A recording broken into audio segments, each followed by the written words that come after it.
está na quarta aula, que seria a aula seguinte, mas poderia muito bem estar na terceira.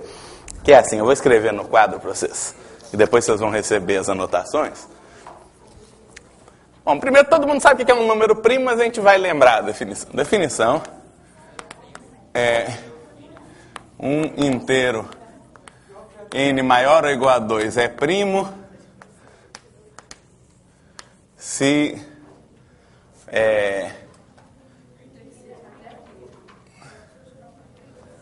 os únicos divisores positivos de n são 1 e n. Todo inteiro n é divisível por 1 e é divisível por n. Um inteiro é primo se ele é maior ou igual a 2 e se os únicos divisores dele são 1 e n. Os primos são, por definição, maiores ou iguais a 2, ou seja, 1 não é primo por definição. A gente vai ver por que daqui a pouquinho, se não nessa aula, na próxima, por causa do teorema fundamental da aritmética, que diz que todo inteiro positivo pode ser escrito de um único jeito, a menos da ordem dos fatores, como produto de primos. Se 1 fosse primo, você ia ter infinitos jeitos de escrever, sei lá, 6, por exemplo, como produto de primos, que 6 é 2 vezes 3, mas também é 2 vezes 3 vezes 1, também é 2 vezes 3 vezes 1 vezes 1, etc. Se 1 fosse primo, você ia perder a unicidade no teorema fundamental da aritmética, além de outros problemas técnicos, então é bem conveniente considerar que 1 não é primo. Os primos são inteiros maiores ou iguais a 2, que só tem os divisores triviais, são 1 e ele mesmo, né? Muito bem. Então, o exemplo que a gente tem aqui é o seguinte, é uma pergunta, é um problema do Torneio das Cidades, que é uma competição matemática disputada por várias cidades no mundo, feita à distância em geral. Diz assim, existe um bloco de 1000 inteiros consecutivos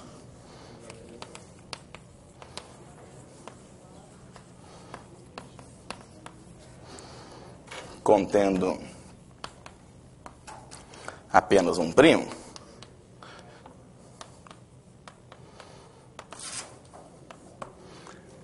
Ele quer saber se a gente consegue listar 1000 inteiros consecutivos, de maneira que dentre esses 1000 inteiros consecutivos tem exatamente um primo.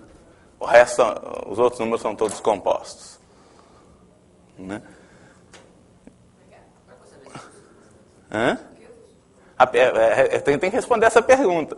Se existe ou não um bloco de 1000 inteiros consecutivos, inteiros positivos, na verdade, deixa eu incluir positivos, né?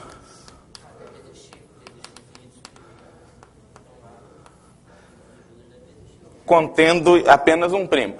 Quer dizer, eu ouvi o que vocês falaram, tem infinitos primos, que deveria ter. O problema é que o espaço, se os primos fossem muito frequentes, por exemplo, se a cada 20 números sempre tivesse um primo, por exemplo, a resposta seria não. Porque nesse caso, todo bloco de 1000 inteiros consecutivos conteria vários primos, e não só um. Né? Então, a parte difícil nesse caso é mostrar que você consegue muitos inteiros consecutivos sem primo nenhum. Então, para resolver isso, a gente vai... Tem na próxima folha, que vocês vão receber também, na folha da aula 4. Mas a gente ainda vai fazer coisas da aula 3. O que a gente fez da vez passada foi basicamente fazer a teoria que era relevante, não só para a aula 3, mas um pouco para a aula 4 também, e depois começar a ver exemplos em que essa teoria era útil e importante para resolver. A gente viu poucos exemplos relativamente na semana passada, então nessa aula a gente vai ver mais exemplos, quer dizer, mais exercícios resolvidos do que da vez passada. Um pouquinho de teoria, mas mais exemplos do que teoria. Então aqui, por exemplo, o que a gente vai fazer é mostrar que a gente consegue um bloco de 999 inteiros consecutivos sem nenhum primo, todos compostos.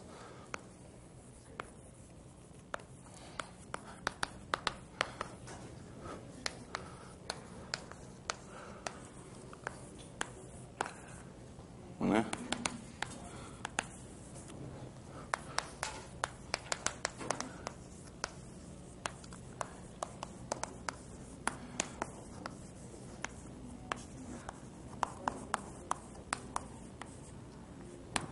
Então a gente vai conseguir 999 inteiros positivos consecutivos, todos compostos, quer dizer, sem ter nenhum primo nessa lista. E aí depois vai ficar claro o que a gente vai fazer. A gente vai simplesmente chegar esse bloco para trás até achar um primo, né? E a gente começa um bloco com um primo e depois você vai ter 999 números compostos consecutivos. Nós vamos começar fazendo isso, né? Considere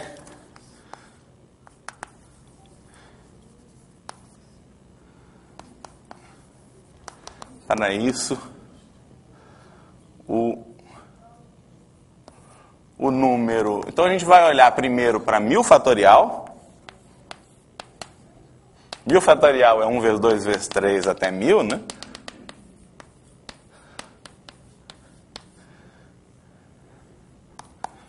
E os inteiros consecutivos.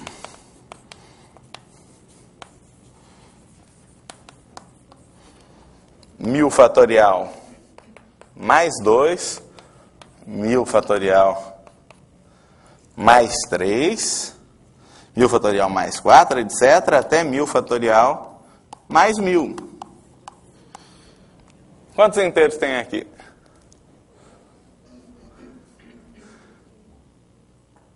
Tem 999, né? Que se fosse mais 1, mais 2, mais 3, até mais 1000, iam ser 1000. Você está começando mais 2, dá 1000 menos 1, que é 999. Então, os 999 inteiros consecutivos, esses aí.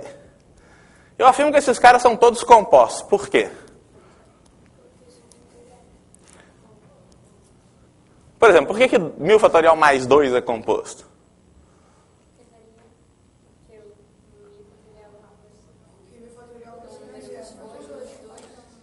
Calma, por quê? Por que então de novo? Hã? Quando eu somar o 2 vai virar um número que eu sei que Vai virar... Calma, como é que é?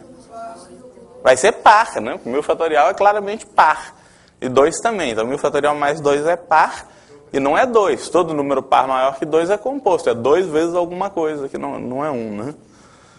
E esse mesmo argumento funciona para os outros.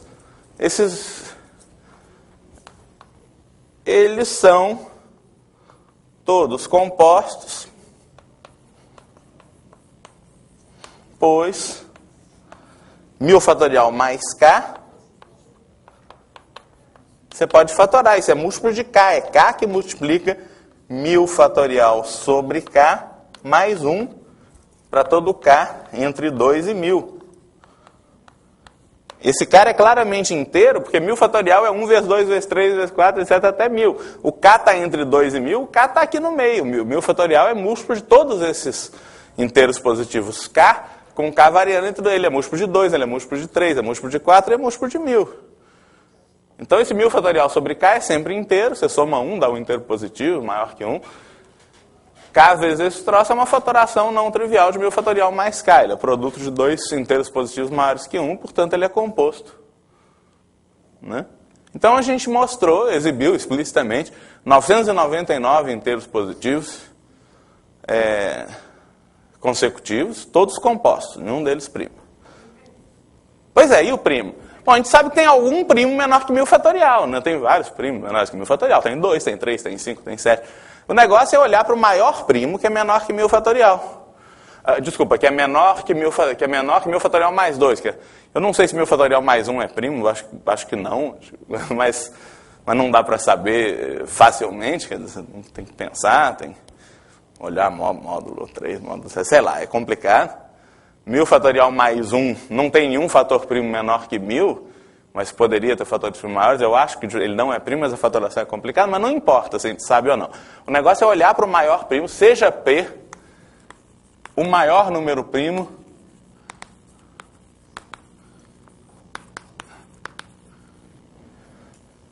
que satisfaz P menor ou igual a 1000 fatorial mais 1. Esse cara pode ser primo ou não. Se for primo, P vai ser esse aí. Se não for, o P vai ser menor que 1000 fatorial, mas sei lá, mas vai ter um primo, tem vários primos menores que 1000 fatorial mais 1, olha para o maior deles. Né? Olha para o maior primo que é menor ou igual a 1000 fatorial mais 1. Então,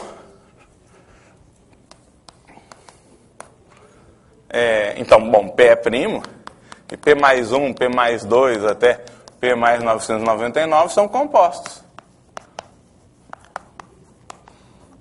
Né? Pois P mais 999 é menor ou igual a 1000 fatorial, desculpa, não escrevi isso aí.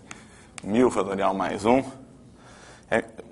Então, P no máximo 1000 fatorial mais 1, P mais 999 é no máximo 1000 fatorial mais 1000. A gente sabe que todo mundo entre 1000 fatorial mais 2 e 1000 fatorial mais 1000 é composto. O P é o maior primo que é menor que esse cara. Então, tem o P, a partir do P, por definição, todos os caras antes de 1000 fatorial mais 2 vão ser compostos, porque P é o maior primo que é menor que esse cara. E daqui para frente, 1000 fatorial mais 2 até 1000 fatorial mais 1000 é tudo composto. Então você vai ter uma lista de números compostos consecutivos com pelo menos 999 elementos depois do P. Então se você começar com P e pegar os 999 caras que vêm depois, você vai ter um primo começando a lista e depois 999 números compostos, isso resolve o problema. Né? E logo...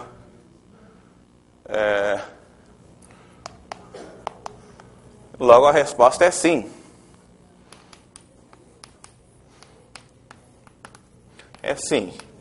E P mais 1, P mais 2, até P mais 999 é um bloco que é um bloco como desejado. Como no enunciado. Pronto, então está resolvido. Certo? Oi, Bruno, obrigado. Chegaram as são duas, não é? É isso. Tá ótimo. Que eu tenho a aula de hoje e a aula passada. Muito bem, então isso está na aula 4, né? Que é a aula de hoje, teoricamente. Então vamos...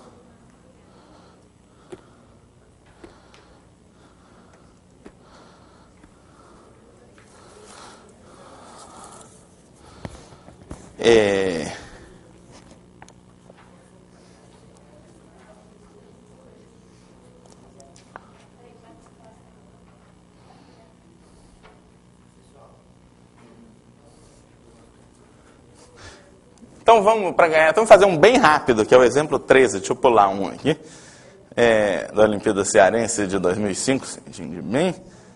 Então, exemplo.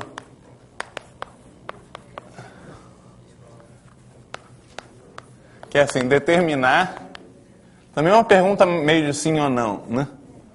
Determinar se todos os inteiros, n maior que 2, que são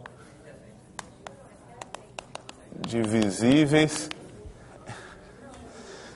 Eles até têm essa aula, só que eles não têm aqui, muitos deles, então é bom oferecer. Isso. Tá ótimo, obrigado. Vamos aí. Outra da aula 4? Espera, deixa eu só ver se eu tenho. Tá aqui, pronto. Nada. Muito bem.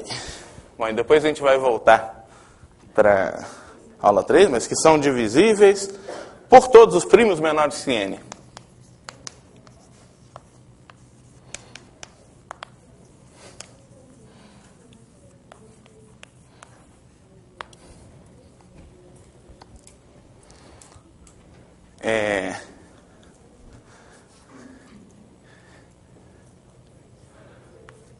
Muito bem. Bom, a solução vai depender de um fato que a gente, na verdade, vai provar formalmente depois, mas todos vocês conhecem, que é o teorema que diz que todo número maior que 1 tem algum fator primo. Né? Então, a solução...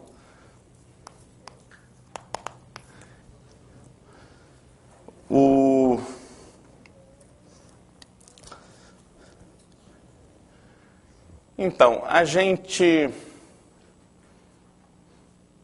Eu posso até, depois de resolver, provar isso, fazendo uma espécie de cenas dos próximos capítulos, porque isso é a parte mais fácil do teorema fundamental da aritmética, né? Diz que todo número pode ser escrito de algum jeito com produtos de primos.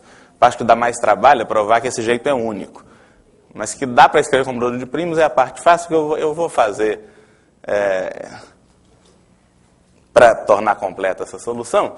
Mas a solução é a seguinte, ela diz que não existe nenhum número com essas propriedades. Não, tem muitos números que são divisíveis por 2, mas eu quero que ele seja divisível por todos os primos menores que n. Por exemplo, 4 é divisível por 2, mas não é divisível por 3. Né? De fato, o MDC entre n e n-1 é 1. Né? Que é MDC entre n e n menos n-1, né? Que é o MDC entre n e 1, que é 1. Sendo qualquer coisa em 1 é 1. Né? Então, n é primo com n menos 1. Como n é maior que 2, n menos 1 é maior que 1. E logo, n menos 1 tem algum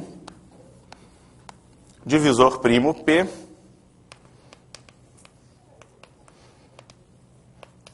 que é menor ou igual a n menos 1, que é menor que n. Então, pega um fator primo qualquer do n menos 1. Ele vai ser um primo menor que n, mas ele não vai poder dividir n. Porque n é primo com n menos 1 e esse cara é um fator do n menos 1. Né? Como MDC entre n e n menos 1 é 1, e p é um divisor de n menos 1, p não divide n. E isso termina a solução, né? Porque para qualquer número inteiro n maior que 2, eu mostrei como achar um primo p menor que n, tal que p não divide n. Então não existe nenhum número maior que 2 que é divisível por todos os primos menores que ele. Né?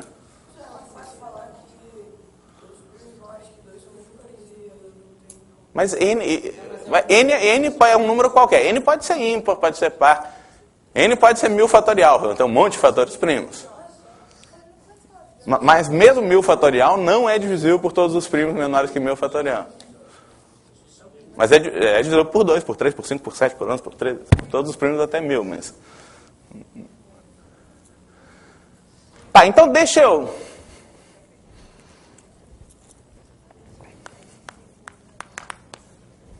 A gente vai mostrar aqui, eu vou mostrar, de fato, um pedaço do teorema fundamental da aritmética. É uma espécie de cenas dos próximos capítulos da, provavelmente, próxima aula. Todo inteiro positivo pode ser escrito, ou todo inteiro maior que 2, se quiser, para evitar discussão sobre o 1. 1 é um produto de primos de um jeito trivial. 1 é um produto de 0 fatores primos. Você não explica nada da 1. Não existe, você não soma nada da 0. Mas vamos lá, todo inteiro maior que 1 pode ser escrito como produto de primos. Ou se você quiser, deixa eu provar um pouco menos que a parte fácil, só para não contar a história, mas é muito parecido. Todo inteiro maior que 1 possui algum divisor primo.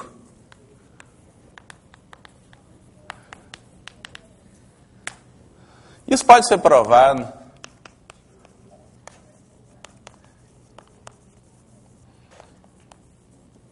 pelo segundo princípio da indução.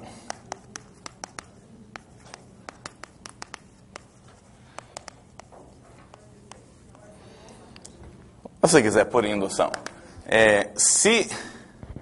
Bom, n igual a 2 dá certo, né? 2 igual a 2 é um primo, 3 igual a 3, 4 é 2 vezes 2, quer dizer, 2 é um divisor primo de 2, 3 é um divisor primo de 3, 2 é um divisor primo de 4. Se você pega um n maior que 2 agora, a gente tem duas possibilidades. Ou n é primo, ou n não é primo. Seja n maior que 2, então. Temos dois casos. O primeiro caso é o seguinte. Se n é primo, acabou. N é um divisor primo de n.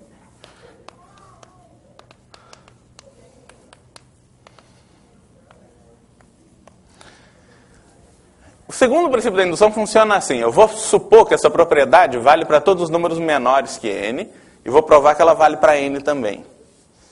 Se eu fizer isso, eu mostro que ela vale para todos os naturais. Porque a gente já viu que vale para 2. Então ela vale para todos os números menores que 3.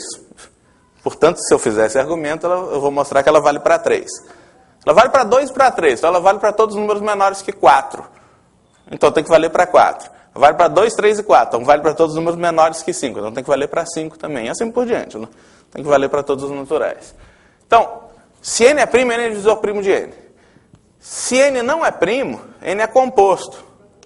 Se n é composto, n é A vezes B, onde A e B são maiores ou iguais a 2, e o A, por exemplo, que é n sobre B, é menor que n. O A é um número maior ou igual a 2 e menor que n. Eu vou supor que essa propriedade vale para o A, porque eu estou supondo que ela vale para todos os números menores que n. A tem algum divisor primo. Existe um primo P, tal que P divide A. Como A divide N, P divide A divide N, então P divide N e acabou. Então esse P também é um divisor primo de N, portanto todo número maior que 1 tem que ter algum divisor primo por indução. Eu provei que isso vale, digamos, para N igual a 2, provei que se isso vale para todos os números menores que N, então vale para N. Isso permite concluir que vale sempre. Né? Tá? Então isso resolve esse negócio. Gente, então vamos voltar aqui para a aula 3. Eu estive vendo o vídeo de novo da minha aula, eu vi que o último exemplo mesmo que eu fiz, se eu não me engano, foi esse aqui da IMO de 59, né? Provar que 21n mais 4 sobre 14n mais 3 é sempre irredutível, né? Isso acho que foi o último exemplo que eu resolvi mesmo é o exemplo 7 da aula 3. Esse eu fiz. Então, a ideia é continuar fazendo exemplos e a gente vai começar com esse exemplo 9, né? Que é precedido de um lema muito fácil. Vamos então.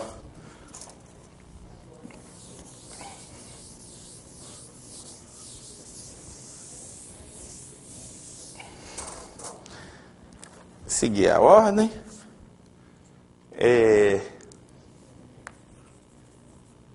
Eu vou seguir a numeração da aula 3, né? Lema 8 é um lema sobre propriedades do MDC. Então, se o MDC de dois números é D, um certo inteiro positivo D, então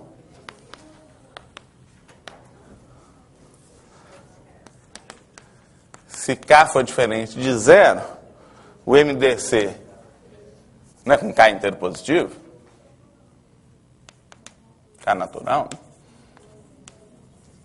Então, MDC entre K e KB é K vezes D.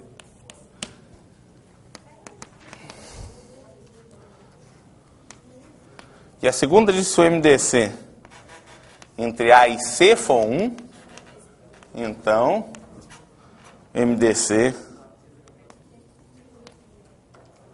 de A e BC é D.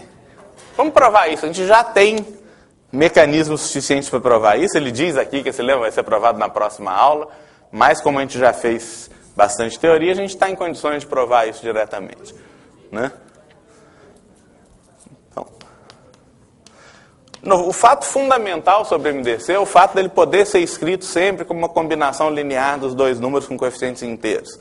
Quer dizer, dados os dois inteiros A e B, sempre existem inteiros x e y, tais que o MDC entre A e B pode ser escrito como AX mais BY. Então, isso é um fato muito importante que a gente vai usar várias vezes.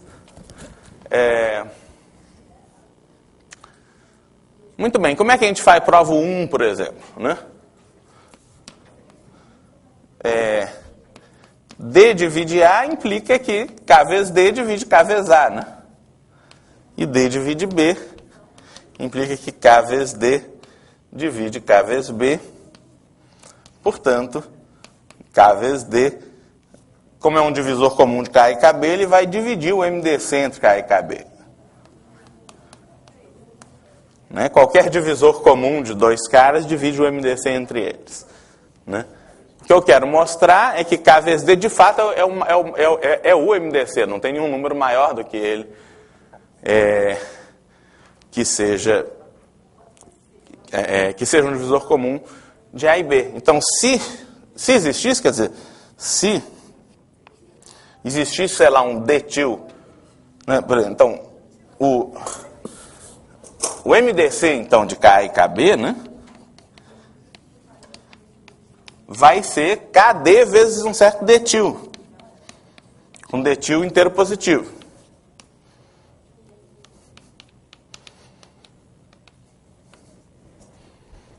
Né?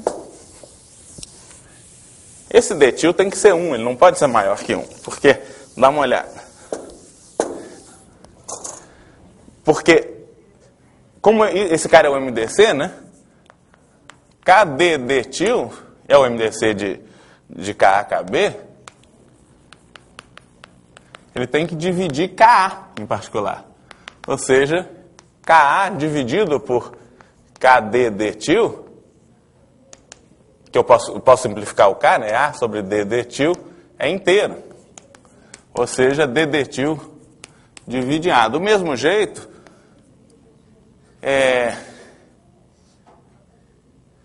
o KD D-til tem que dividir KB também, porque ele é o MDC entre K e KB, portanto, KB sobre KD D-til, que é B sobre D D-til, também vai ser inteiro, ou seja, D D-til divide B.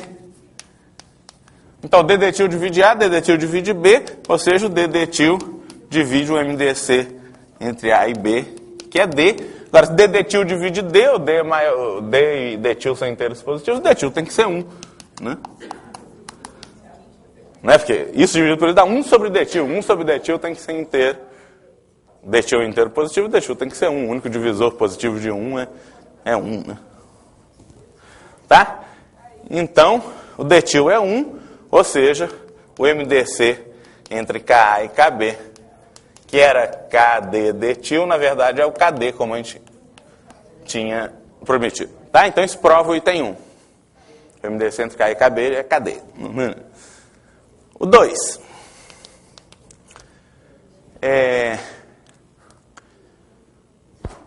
Então, o D era o MDC entre A e B, né? D divide A, D divide B. Então, o D divide também o BC, né? Ele divide B vezes qualquer coisa. Então, ele divide A, divide BC, portanto, ele divide o MDC entre A e BC. Né? Então, esse MDC certamente é múltiplo de D. Eu quero mostrar que ele é igual a D. Tá? O MDC entre A e BC. Mas a hipótese do item 2 é que o MDC entre A e C é 1. Como é que a gente usa isso? Bom, como o MDC entre A e C é 1, como eu falei, existem x e y inteiros, tais que AX mais CY igual a 1. Então você pode escrever o MDC deles, que é 1, como combinação linear dos dois.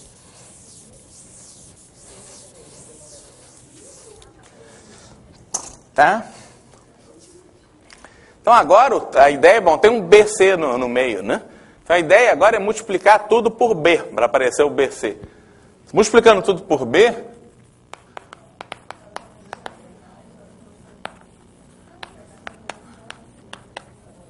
a gente obtém que ABX mais BCY é igual a B. Né? Ou seja, se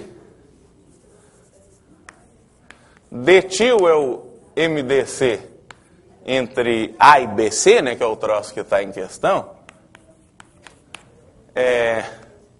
o D-til divide A, D-til divide BC, né, porque ele é um divisor comum de A e BC, portanto ele divide A vezes alguma coisa, que é A vezes BX, né, e divide B vezes CY também. Porque ele divide BC, então ele divide BCY, ele divide A, então ele divide esse cara. Então ele divide essa soma. Isso aqui é uma combinação linear de A e BC. Como o cara é um divisor de A e um divisor de BC, ele é um divisor desse troço. Agora, esse troço é igual a B. Ou seja, o detil divide A, o detil divide B, o detil divide o MDC entre A e B, que é D. Como a gente já tinha visto que o D divide o MDC entre A e BC, quer dizer, o D divide o detil, portanto, o D tem que ser igual a detil, o detil tem que ser igual a D. E acabou. Tá? Vê se vocês concordam. Dúvidas, críticas, sugestões, está tudo certo?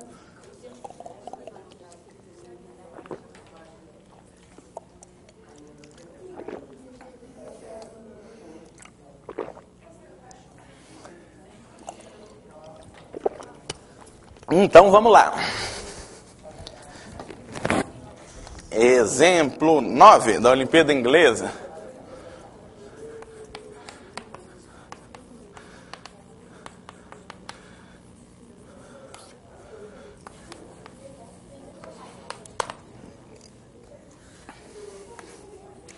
Se x e y são inteiros, tais que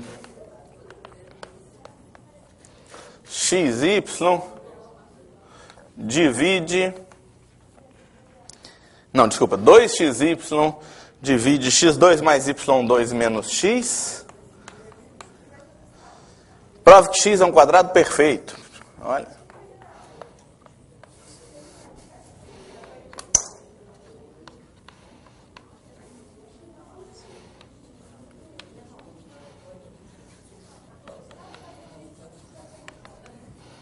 Vamos tentar fazer isso, senhor? Olha. Vamos lá.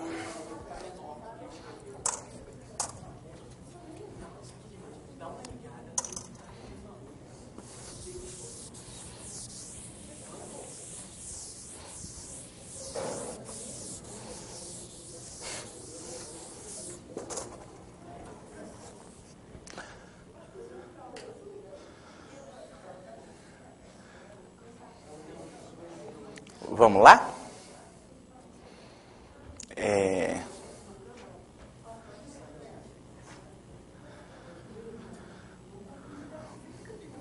Bom.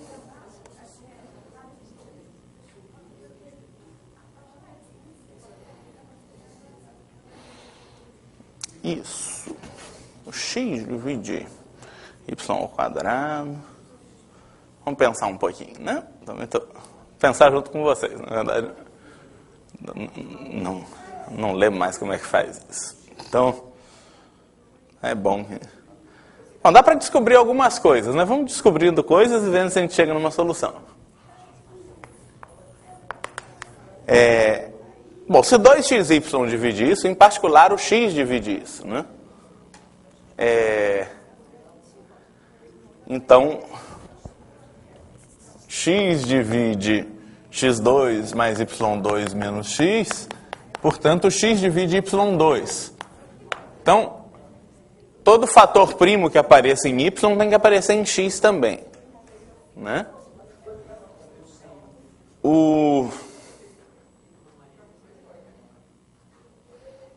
Muito bem. Só que, então, seja P um primo, né? Assim, todo fator primo P de x é também um fator primo de y. Não é? X divide y ao quadrado. Se P for um primo que divide x, o P divide y ao quadrado, o P tem que dividir y também. Não é porque P é primo, né? A gente pode até usar o lema 8 para justificar isso. Porque se P é primo, se P não dividisse o y, né? O MDC entre o P e o y ia ser 1. Né? Porque o MDC entre P e qualquer coisa só pode ser 1 ou P, porque P é primo. Os únicos divisores positivos de P são 1 e P. Então, se o MDC entre P e Y for 1, o MDC entre P e Y ao quadrado também é 1. por exemplo, pelo item 2. O MDC entre P e Y é 1. O MDC entre P e Y também é 1. O MDC entre P e Y vezes Y, você faz B igual a C igual a Y, né? E A igual a P, nesse lema. O MDC entre P e Y ao quadrado vai ser 1 também. Então, o P não pode dividir Y ao quadrado, mas se P divide X, como X divide Y ao quadrado, P divide Y ao quadrado. Então, todo fator primo de X tem que ser um fator primo de Y. Né? O que a gente quer mostrar é que o expoente de P na fatoração de X é sempre par para todo fator primo de X. Né? Então, não tem muito... A gente vai acabar usando implicitamente o teorema fundamental da aritmética, mas vamos lá. Seja P a alfa a maior potência de P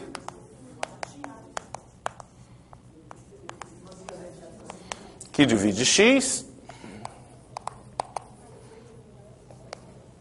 e P a beta a maior potência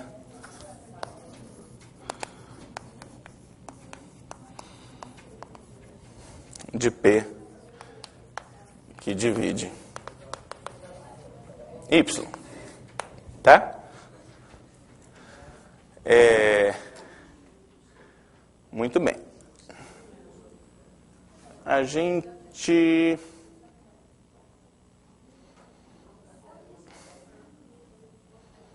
Esse cara é múltiplo de...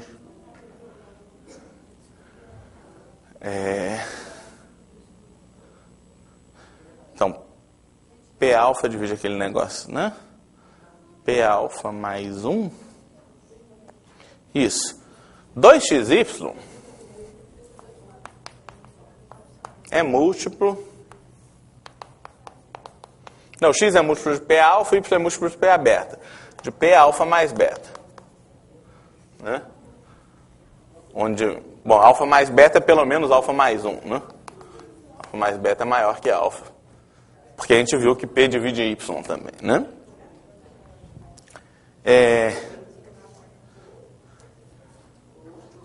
Vamos lá. x2 é múltiplo de...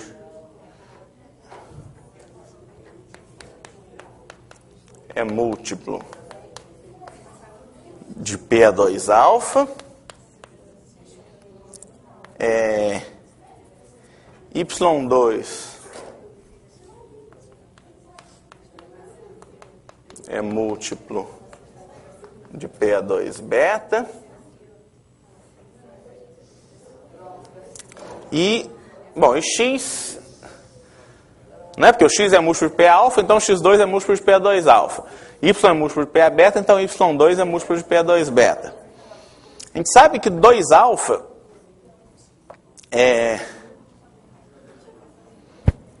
né? Daí a gente tem, por exemplo,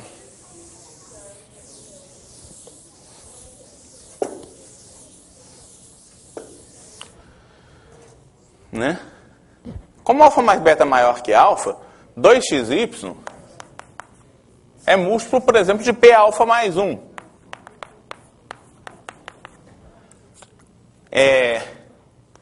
Como alfa é pelo menos 1, né? P alfa mais 1 divide P a 2 alfa, que como a gente viu, divide x2. Como 2xy divide x2 mais y2 menos x, o P alfa mais 1 divide x2 mais y2 menos x, e, portanto, divide x2 mais y2 menos x, menos x2, porque ele divide x2, né? Ele divide esse cara, divide x2, então divide a diferença, que é y2 menos x. Só que P alfa mais 1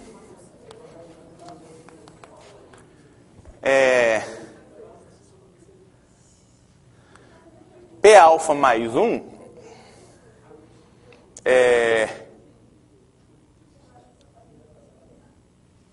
não divide x, porque P alfa é a maior potência de P que divide x. Mas P alfa mais 1 divide y2 menos x. Portanto, P alfa mais 1 não divide y2. Vê se vocês concordam com isso. Essa diferença, y² menos x, é múltiplo desse cara, do Pα mais 1. Mas o x não é. O x é múltiplo de Pα, mas não de Pα mais 1, porque Pα é maior a potência de P que divide x. Tá? Então o x não é múltiplo desse cara. Se y2 fosse múltiplo desse cara, o x ia ser a diferença de dois múltiplos desse cara. Né? Porque o x é y2 menos x. Então, como esse cara é múltiplo de Pα mais 1, se o y2 fosse também múltiplo de Pα mais 1, o x teria que ser, mas o x não é. Então, o y2 não pode ser. O y2 não pode ser múltiplo de Pα mais 1. Né? Agora, a gente sabe que o Pα divide y2, porque Pα divide x, que divide y2. Portanto, o Pα não só divide y2, mas Pα é a maior potência de P que divide y2.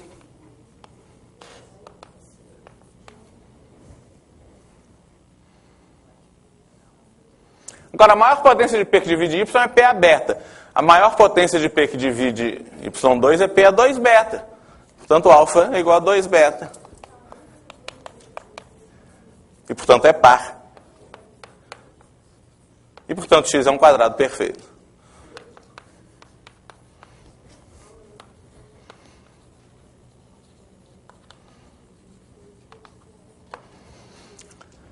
Porque x é um produto de potências de prima. Né? E eu mostrei que o maior expoente de cada primo que divide x tem que ser par. Tem que ser igual ao dobro do maior expoente desse primo que divide y. Né? Então não tem jeito, o x tem que ser quadrado perfeito, porque todos os expoentes que aparecem na fatoração dele são todos pares. Né? Tá? Isso resolve o problema. De um jeito interessante.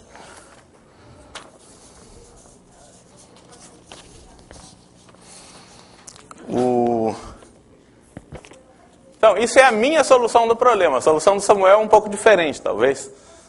Até um pouco mais simples, mas é bom vocês verem que muitas vezes dá para resolver os problemas de mais de um jeito. Né? Vamos ver a solução do Samuel? Segunda solução.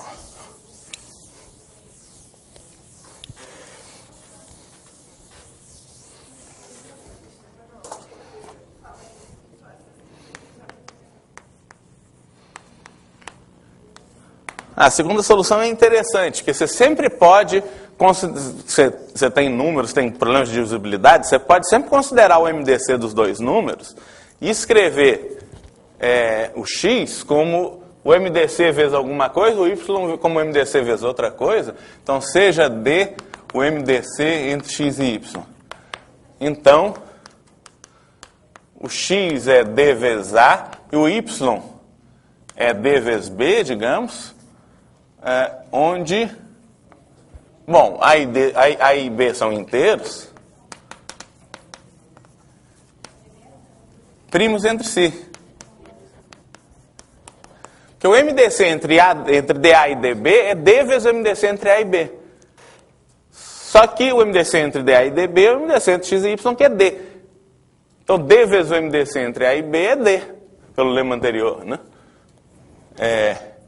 D é o MDC entre x e y, que é o MDC entre DA e DB, que é D vezes o MDC entre A e B. Né? Portanto, o MDC entre A e B tem que ser 1. Então, isso é um truque muito útil. É muito comum em problemas que envolvem divisibilidade, que você tem dois números, você considerar o MDC deles e escrever. Tem dois números, sei lá, x e y, você escreve x é d vezes A, ou d vezes x tio, y é d vezes y tio. Nesse caso, x tio e y tio vão ser sempre primos entre si.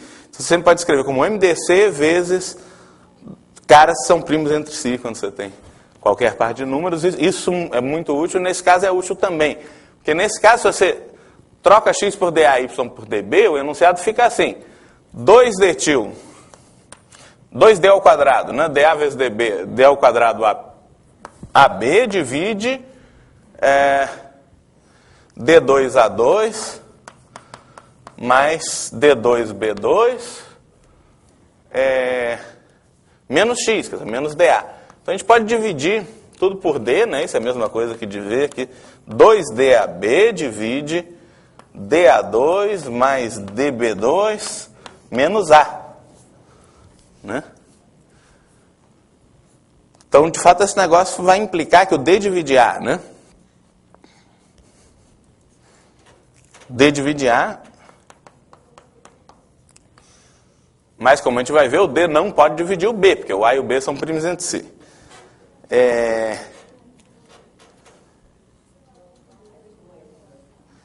Então, o que ele faz é escrever o A como D vezes alguma coisa. A vai ser D vezes C, para algum C inteiro, né? Como x divide y2, né? Né? Com isso a gente já tinha visto, né? Que x divide x2 mais y2 menos y. Então, x divide y2, ou seja, o x, o que é x? O x é dA, que é D2C, né? D2C, né? Divide D2B2. Ou seja, C divide B2.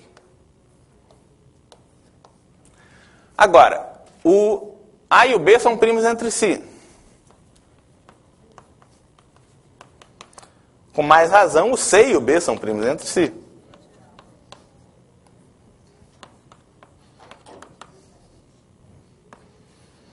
Né? Porque o C é um divisor de A. Se tivesse um fator comum de C e B, ele também ia ser um fator comum de A, ia ser um fator comum do MDC entre A e B. Então, o C é primo com B e o C divide B2. Agora, se o C é primo com B e divide B2, ele tem que ser 1. Né? Pois C divide B2. Então, acabou. Né?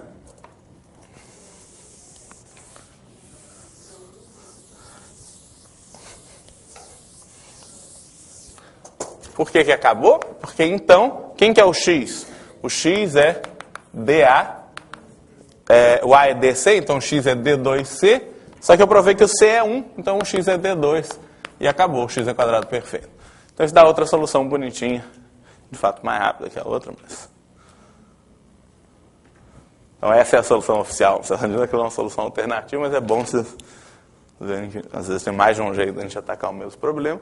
Como é que eles tiveram interseção? Nos dois eu usei o fato de que x é um divisor de y ao quadrado. Né? Tá?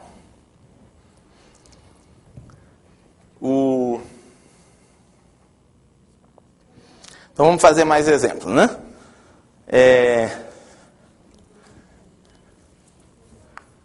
Exemplo 10.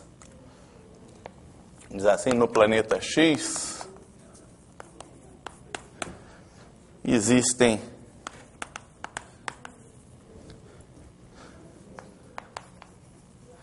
apenas 2 tipos de notas de dinheiro, né?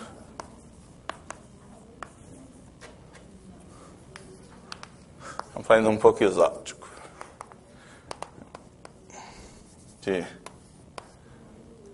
Tem a nota de 5 e a nota de 78.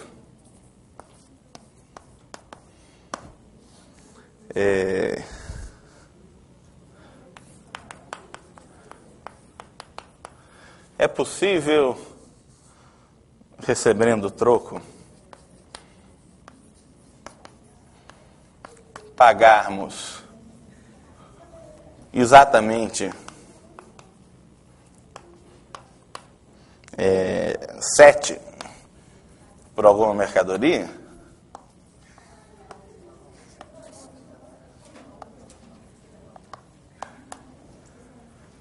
E se as notas fossem de 3 e de 78?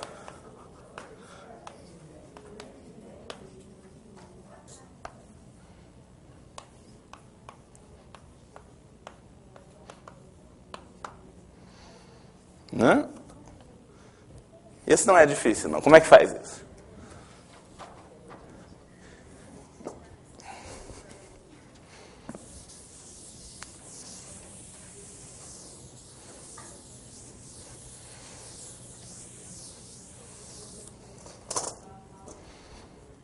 Então, sugestões. Qual que é o MDC entre 5 e 78?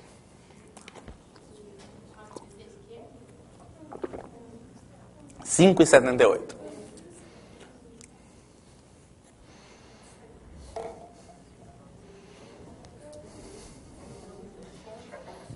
Né?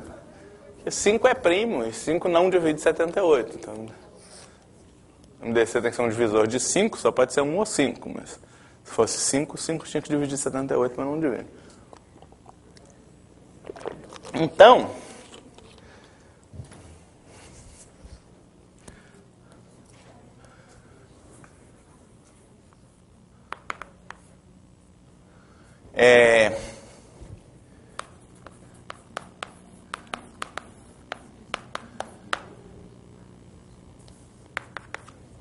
então, existem x e y inteiros com 5x mais 78y igual a 1. Isso vai ajudar a gente.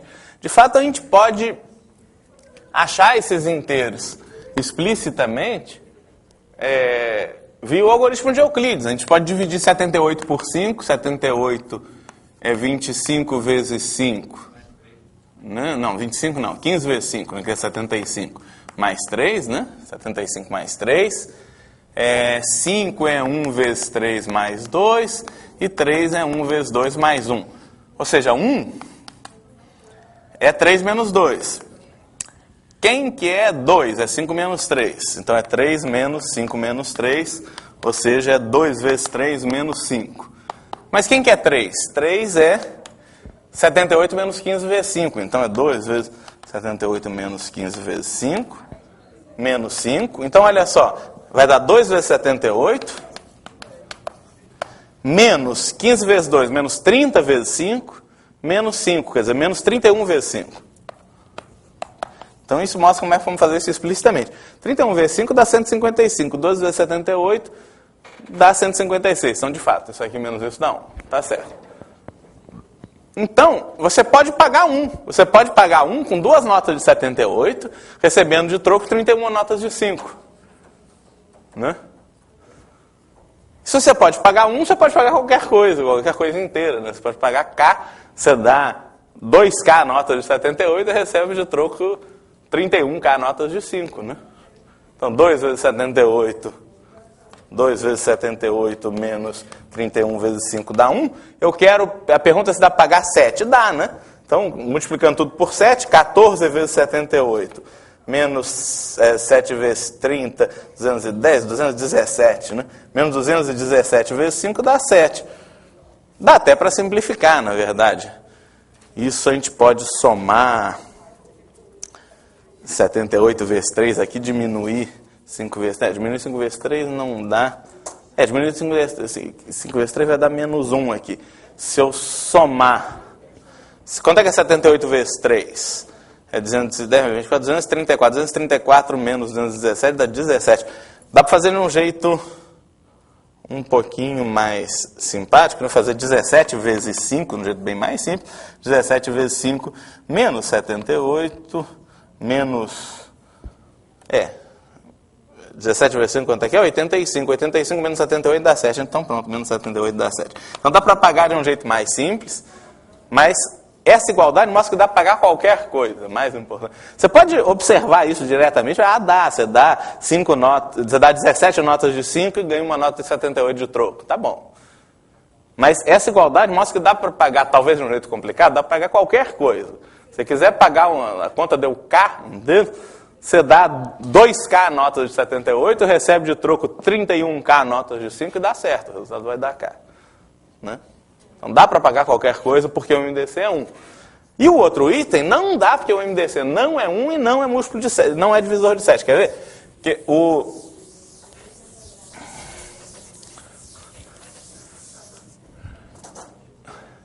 se as notas forem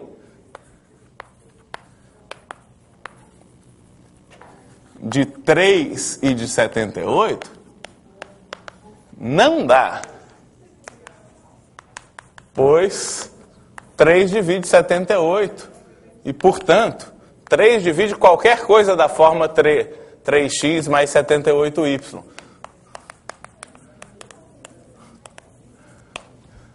Qualquer quantia paga.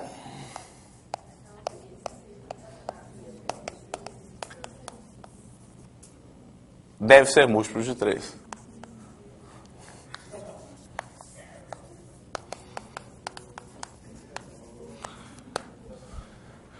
Não é, porque todas as notas são múltiplos de 3, qualquer quantidade de dinheiro que você tiver na mão vai ser um múltiplo de 3. E o troco também, né? A diferença de 2 múltiplos de 3 é sempre um múltiplo de 3.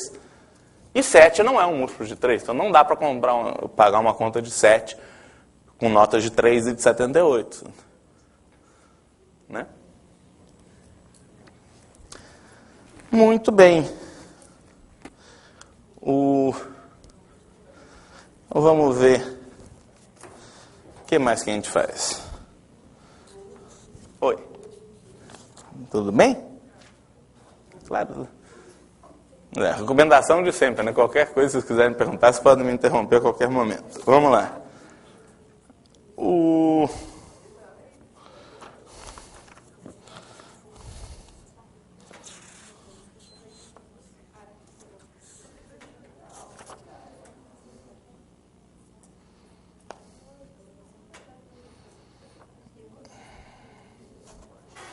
Deixa eu ver só se tem algum resultado.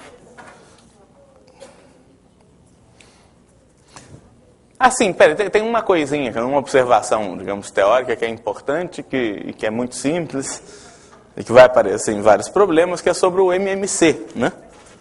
Vamos fazer ela logo. Depois talvez a gente volte para fazer mais exemplos.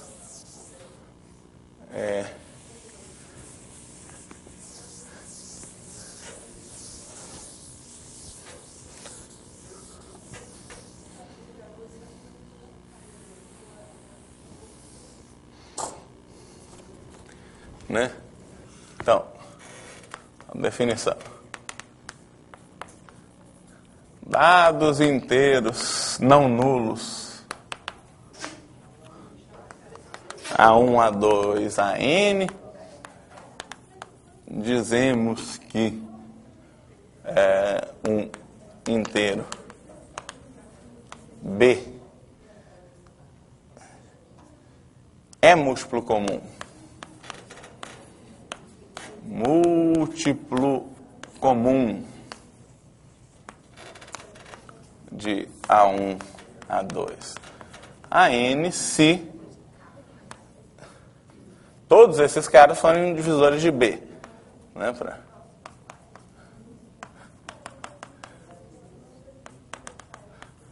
Mas se todo mundo dividir B, o B é um múltiplo comum deles.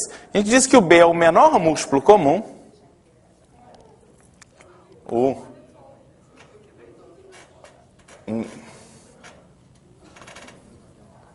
O menor inteiro positivo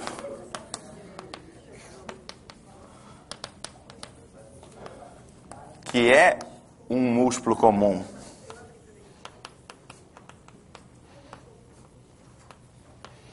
de A1, A2, AN é chamado de mínimo múltiplo comum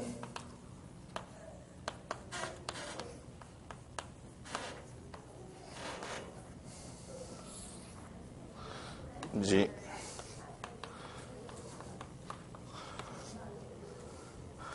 e denotado por MMC.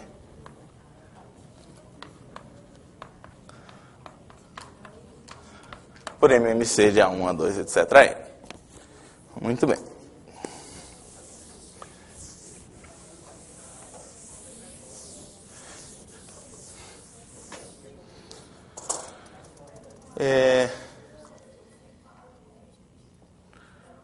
Muito bem. A gente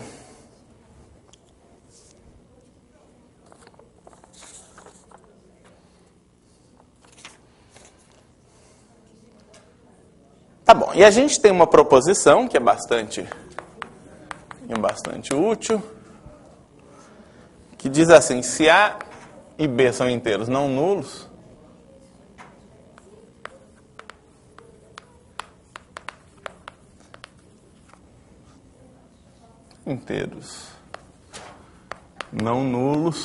então, se você multiplicar o MDC deles pelo MMC,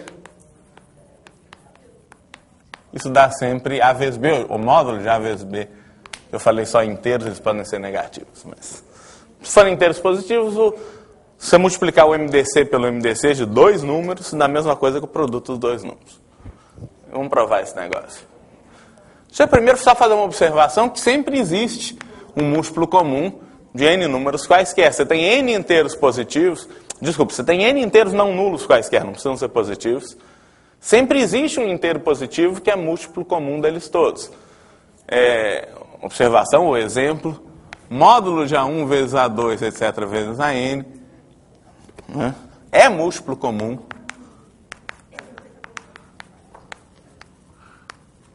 de A1, A2, AN. Então, se você tem n inteiros não nulos, o produto deles é não nulo, então o módulo do produto é um inteiro positivo, ele é sempre um múltiplo comum deles todos, uma observação óbvia. Sempre existe um inteiro positivo que é múltiplo deles todos. Portanto, existe um menor inteiro positivo que é múltiplo deles todos, que é o MMC. Né? Do mesmo jeito, sempre existe um inteiro positivo que é divisor deles todos, que é o 1. 1 sempre divide todo mundo. E, portanto, existe um maior inteiro positivo que é divisor deles todos, que é o MDC, né? Que é o máximo divisor comum deles todos. Mas para dois números, o produto do MDC vezes o MMC é sempre o módulo do produto dos dois números. Vamos provar isso.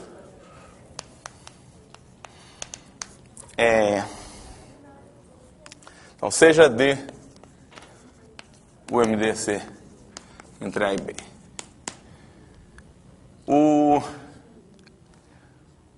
Bom, como o B sobre D é inteiro, então o A vezes B, o módulo de AB sobre D, vai ser inteiro também. A vezes B sobre D é inteiro.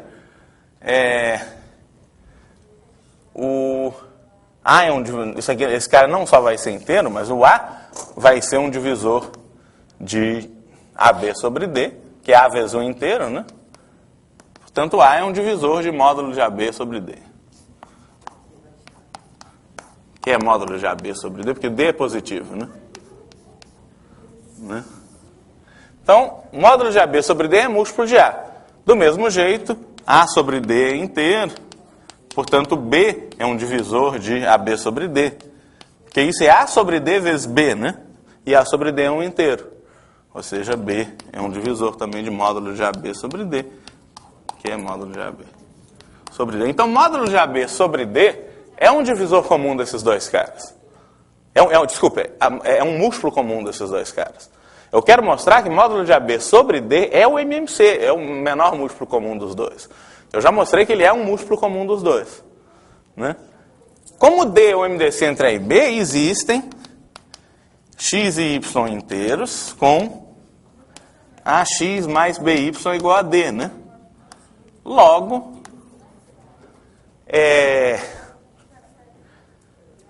se a gente... O que a gente quer fazer? A gente quer mostrar que AB sobre D é o menor múltiplo comum de A e B. Então, se você pega um outro múltiplo comum qualquer deles, quer dizer, se A divide M, B divide M, o M eu posso escrever como AR e também posso escrever como B vezes alguma coisa, como BS com RS inteiros.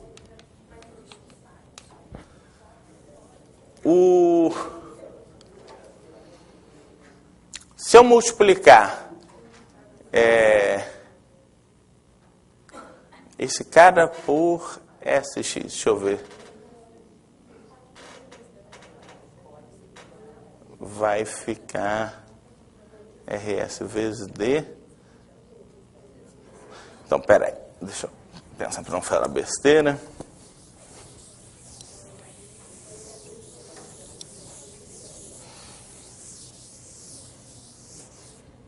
Eu quero mostrar, na verdade, que o M tem que ser múltiplo de desse cara, de módulo de AB sobre D, né? Uma coisa que é útil é escrever, fazer o mesmo truque da solução anterior, né? Podemos escrever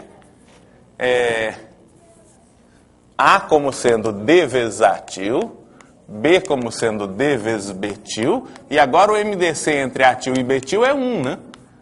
A gente sempre pode fazer esse truque. Você divide os dois caras pelo MDC, o MDC entre esses caras que sobram é 1. Porque o MDC entre ATIL e BTIL, perdão, multiplicado por D, quer dizer, o MDC entre D ATIL e D BTIL é D vezes o MDC entre ATIL e BTIL. E esse MDC é o MDC entre A e B, que é D. Então, D vezes o MDC entre ATIL e BTIL é D, ou seja, o MDC entre ATIL e BTIL é 1. Então, isso é um truque que a gente já usou na segunda solução do problema anterior, vai usar aqui de novo, e é um truque muito útil para vários problemas de MDC. Você tem dois caras, você sempre pode escrever os dois como múltiplos do MDC, e os inteiros que sobram são sempre primos entre si. Então, vamos lá. Escrevendo assim, o M, se o A divide M e B divide M, né? O M, ele é um múltiplo de A e de B, né? O M é AR, e AR eu posso escrever como D ATIL R, e o M também é BS, eu posso escrever como D BTIL S, né? Dessas igualdades, segue, por exemplo, que o BTIL divide D ATIL R. Ou melhor, né, que o D BTIL divide, né, o D BTIL, deixa eu fazer devagar, o D BTIL divide M, né, o M é D BTIL S. E o M também é D ATIL R. Portanto, bom, eu posso dividir por D dos dois lados, né? O D BTIL divide D ATIL R, portanto, BTIL divide ATIL R. Agora, o BTIL é primo com ATIL, e, portanto, o BTIL divide R. Ou seja, o R eu posso escrever como BTIL T, para algum T inteiro, e logo o M é D ATIL BTIL T, ou seja, D ATIL BTIL divide M. Agora, quem que é D ATIL BTIL? D ATIL BTIL, eu posso escrever como D ATIL vezes D BTIL sobre D. Isso é AB sobre D. Então, qualquer múltiplo comum de x e y tem que ser múltiplo de AB sobre D. Como AB sobre D é um múltiplo comum de x e y, né? Ou seja, o que eu mostrei, então, é que AB sobre D divide M, ou seja, daí segue que módulo de AB sobre D também divide M, módulo não altera a divisibilidade, né? Passar módulo, você multiplica ou por 1 ou por menos 1, que são inversíveis, então, divide M, ou seja, módulo de AB sobre D tem que ser o MMC entre A e B, ou seja, o módulo de AB é D vezes MMC entre A e B, ou seja, é MDC entre A e B vezes MMC entre A e B, e acabou. Né? Muito bem. Então, a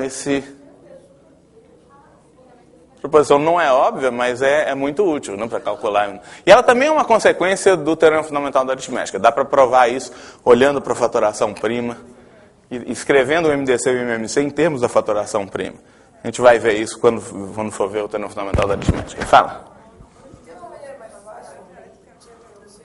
Tem outra maneira de fazer isso, que é usando o teorema fundamental da aritmética. Fala.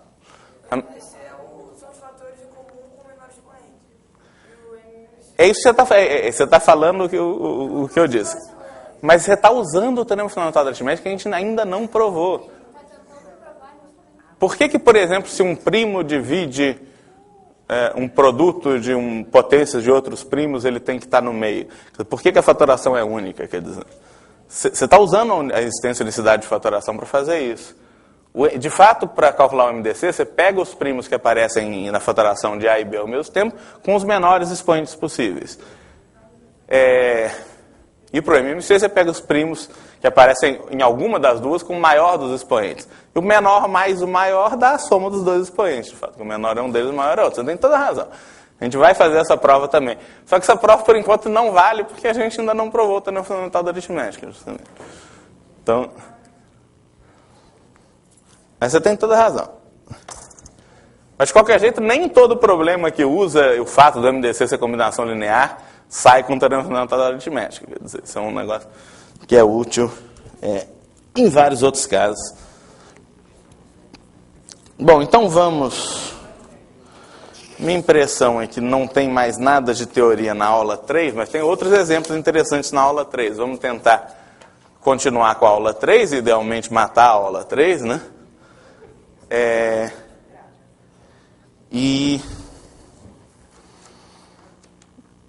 E aí a gente termina as coisas da aula 4, a gente já fez algumas, na verdade, inclusive coisas de teoria que estão na aula 4, e a gente termina a aula 4 na próxima vez e já começa a aula 5, porque a gente já fez boa parte da aula 4. Vamos lá, vamos fazer os exemplos que faltam aqui da aula 3.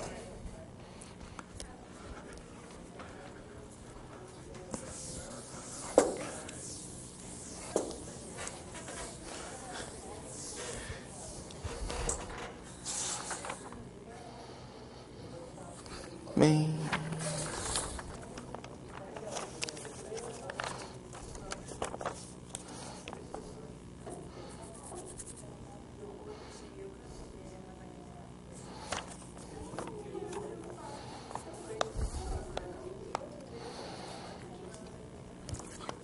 Algoritmo de Euclides eu falei bastante na aula passada, né? Como é que você usa o algoritmo de Euclides para escrever o MDC com combinação linear. Então a gente vai pular o exemplo 12, que é um exemplo disso.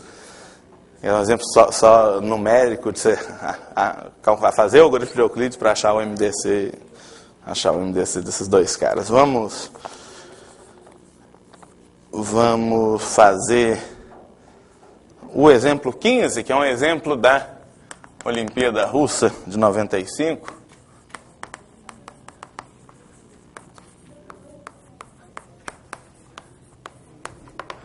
Diz assim,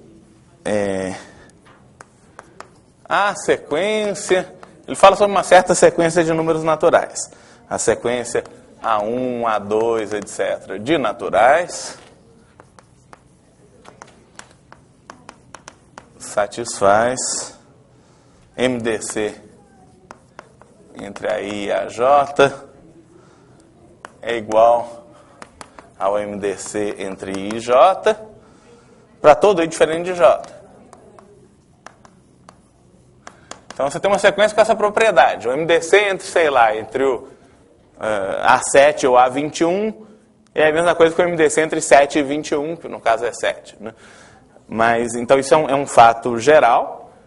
A gente está supondo, um fato geral, uma hipótese geral, a gente está supondo que a sequência satisfaz isso, que o MDC entre a I e a J é sempre igual ao MDC entre I e J. É fácil dar exemplo de uma sequência que satisfaz isso, que é tomar a I igual a I para todo I. Então a I vai ser I, o AJ vai ser J, o MDC entre a I e a J vai ser MDC entre I e J.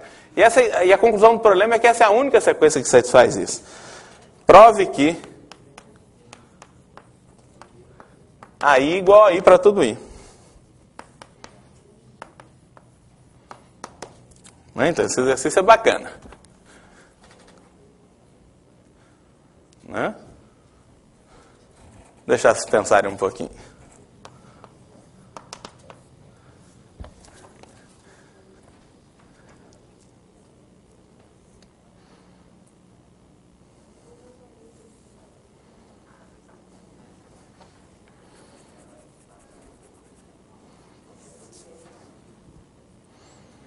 Por exemplo, por que o A1 tem que ser 1? Quem que é o MDC entre A1 e A1? O que o enunciado diz? Não dá para saber o MDC entre A1 e A1, né? Porque o enunciado só diz que isso vale para todo I diferente de J. Então, eu estava roubando. Se valesse para I igual a J, o MDC entre A1 e A1 ia ser o MDC entre 1 e 1.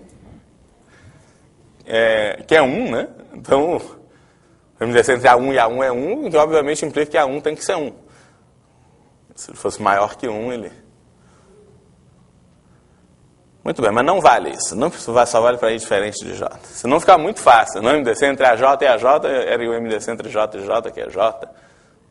Por outro lado, isso implica imediatamente que J é J.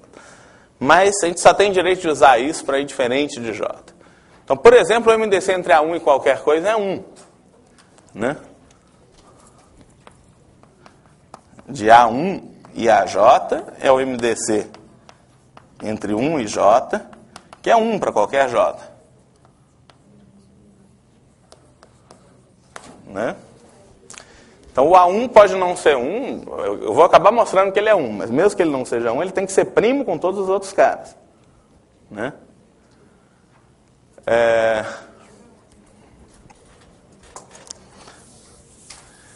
Então, em geral, né, o MDC entre a I e a J, por exemplo, o MDC entre AJ e a 2J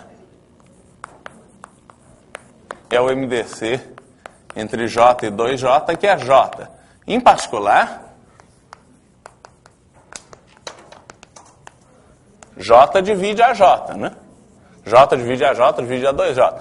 Quer dizer, em geral, a gente pode escrever a J como sendo J vezes BJ, né?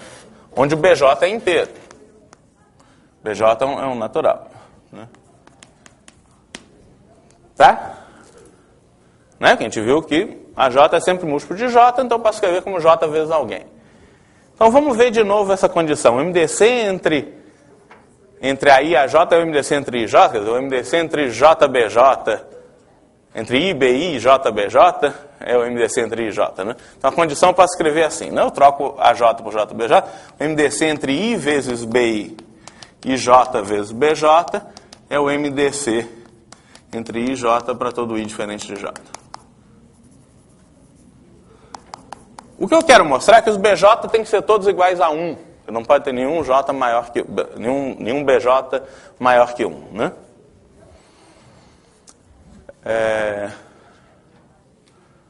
Muito bem. Eu falei de naturais, mas não pode ter nenhum cara igual a 0. Né? Se tiver um cara igual a 0, né? Se BJ for 0, o MDC, né? O AJ vai ser 0 também, né? E MDC entre AJ e qualquer outro AK vai ser AK. Ou seja, vai ser K vezes BK. Por outro lado, esse MDC tem que ser igual ao MDC entre J e K. Né? Então, um divisor de J. Né? Se o J está fixo. Então, esse negócio implica que isso implicaria, né, que K divide J. Para qualquer K natural, absurdo. Né? Não é qualquer K maior ou igual a 1. Ou para qualquer K maior que... Por exemplo, para K igual a... Explicaria, por exemplo, J mais 1 divide J. Não é com K igual a J mais 1, que J mais 1 divide J. Isso é absurdo. Então ninguém pode ser 0, então a gente já viu que todo mundo tem que... O AJ é sempre múltiplo de J, é sempre um múltiplo positivo de J. Tá?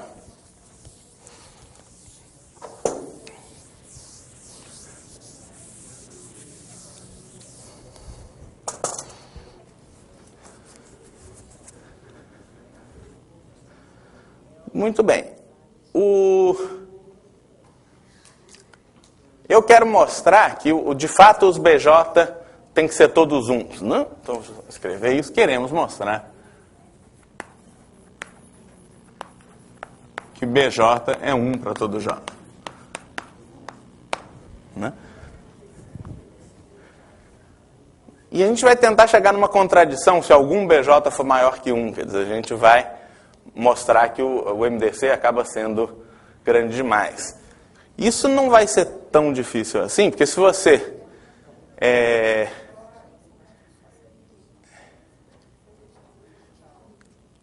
se você olhar para o MDC, quer dizer, então, se algum BJ for maior que 1, né? Se BJ for diferente de 1 para algum J,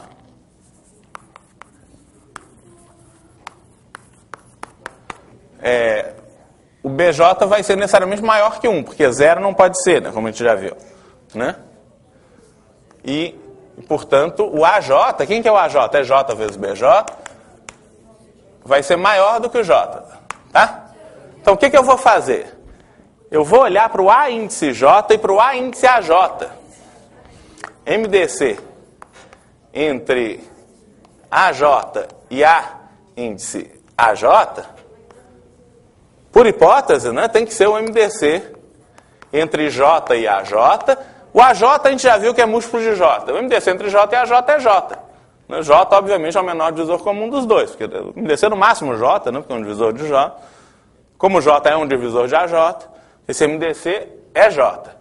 Agora, o A índice AJ é múltiplo de AJ, por outro lado. Isso aqui é o MDC entre AJ e AJ vezes B índice AJ, se vocês quiserem, que obviamente é AJ, né? Um divisor de AJ. AJ é um inteiro positivo. O MDC entre AJ é um múltiplo de AJ. Então o MDC é obviamente AJ. Por outro lado, isso aí está dizendo que o AJ é igual a J. Logo, AJ igual a J. Absurdo. A gente acabou de ver que o AJ é maior que J. Então não pode ter ninguém maior que nenhum BJ maior que 1. Todos os BJ têm que ser iguais a 1. E, portanto, todos os AJ têm que ser iguais a J. Que é o que o exercício manda provar. Bacana, né?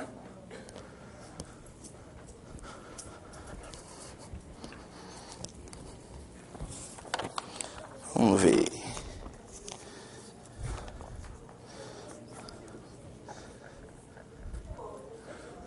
Vamos fazer um fácil?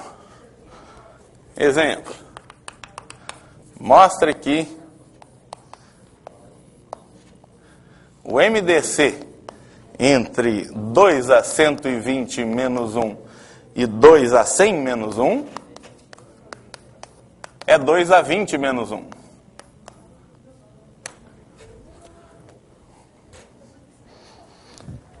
A gente pode fazer, num certo sentido, o algoritmo de Euclides para calcular o MDC entre 2 a 120 menos 1 e 2 a 100 menos 1. Parece uma tarefa muito ingrata, porque esses números são enormes, né? 2 a 100, tem, sei lá, umas 30 e tantas casas decimais, mas paciência, dá para fazer assim mesmo. Olha só, quando você divide 2 a 120 por 2 a 100, se não tivesse o menos 1, dava 2 a 20, era fácil de dividir. Vamos tentar dividir, olhar para... O quociente de fato vai ser 2 a 20, 2 a 120 menos 1 é 2 a 20 que multiplica 2 a 100 menos 1. O que vai dar isso? Vai dar 2 a 120 menos 2 a 20. Para ficar certo, você tem que somar 2 a 20 menos 1. Né? Então, isso dividido por isso, o resto é 2 a 20. O quociente é 2 a 20 e o resto é 2 a 20 menos 1. Agora, vamos dividir 2 a 100 menos 1 por 2 a 20 menos 1. E vai dar exato. Porque 2 a 100 menos 1 é 2 a 20 a quinta menos 1. Isso dá para dividir por 2 a 20 menos 1, né? X a quinta menos 1 é múltiplo de x menos 1 sempre. É x menos 1 vezes x a quarta. X aqui é 2 a 20. Mais x ao cubo. Mais x ao quadrado. Mais x mais 1. Tem essa fatoração exata aqui. Então, quando você divide 2 a 100 menos 1 por 2 a 20 menos 1, dá exato. Então, o MDC é 2 a 20 menos 1. 2 a 20 menos 1 divide isso, portanto, divide isso também. E, por outro lado, 2 a 20 menos 1 é uma combinação linear desses dois caras, com coeficientes inteiros. Quer dizer, um cara que divida 2 a 120 menos 1 e 2 a 100 menos 1, tem que dividir 2 a 20 menos 1. Então, 2 a 20 menos 1 é o maior divisor comum desses dois caras. Pelo algoritmo de Euclides, que acaba muito rápido nesse caso. Né? Vamos ver um exemplo um pouquinho menos trivial.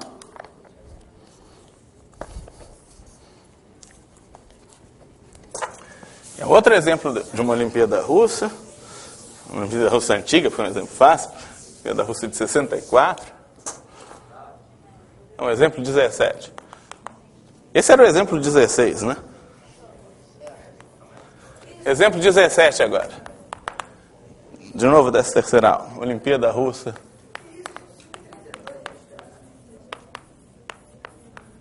De 64. Sejam x e y inteiros, para os quais a fração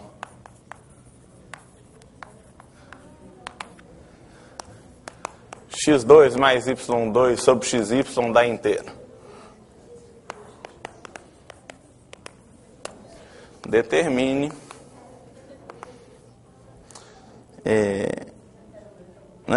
todos os valores possíveis de A.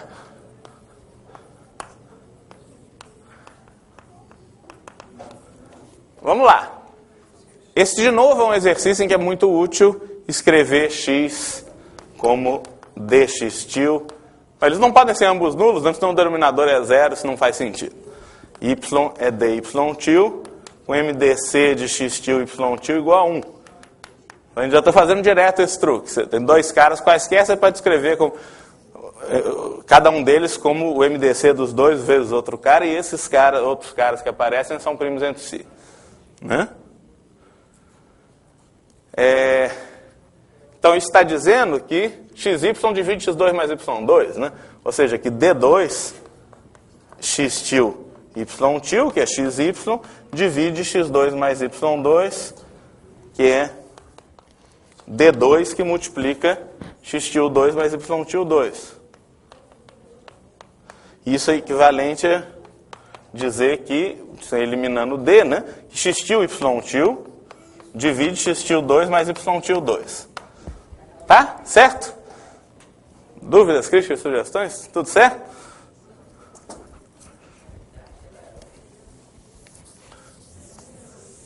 Só que aí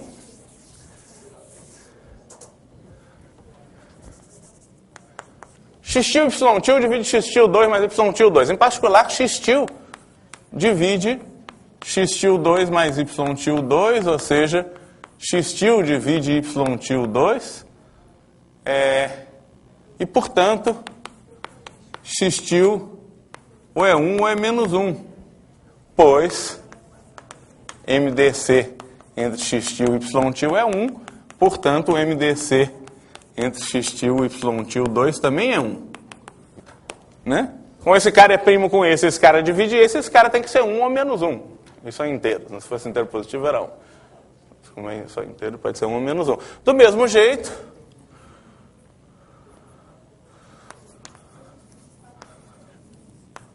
y til divide x til 2 mais y til 2. Portanto, y til divide x... Como y til divide y til 2? Ele tem que dividir x til 2. Portanto, y til é 1 ou menos 1. Né? Porque ele é primo com x til ao quadrado. Ele é primo com x til, portanto é primo com x til ao quadrado. Do mesmo jeito. Então, x til e y til são 1 ou menos 1. Portanto, x til 2 mais y til 2 é 1 mais 1, que é 2. Se for 1 ou menos 1, se você levar ao quadrado, dá 2. E o x til 2 mais y til 2 sobre x til y til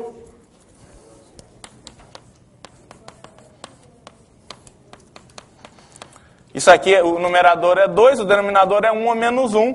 Isso é 2 ou menos 2. E isso, como a gente viu, é igual a x2 mais y2 sobre xy, né? x2 mais y2 é d ao quadrado vezes isso. xy é d ao quadrado vezes isso. A razão dá a mesma coisa. Né?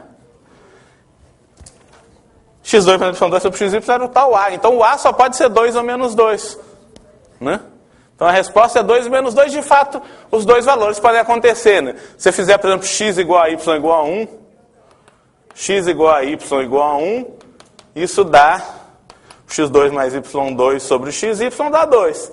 Né? 1 mais 1 sobre 1 dá 2. Se você fizer x igual a 1, y igual a menos 1, o x2 mais y2 sobre xy dá 2 dividido por menos 1, que é menos 2. Então, 2 e menos 2 podem ser valores de A. Quer dizer, existem x e y inteiros, tá? x2 mais y2 sobre xy dá 2. Existem x e y inteiros, tá? x2 mais y2 sobre xy dá menos 2. Então, a resposta é 2 e menos 2. 2 e menos 2 e acabou. Acabou o exercício. Muito bem. Bom, tá bom, né? Já está um pouco tarde. Então a gente continua na aula que vem. A gente basicamente já fez a teoria toda relevante da aula 3 e da aula 4. Tem mais alguns exemplos, principalmente na aula 4, para a gente fazer. A gente faz na aula que vem. E se der tempo a gente já começa a aula 5. E a aula que vem já é semana que vem, então. Semana que vem a gente continua.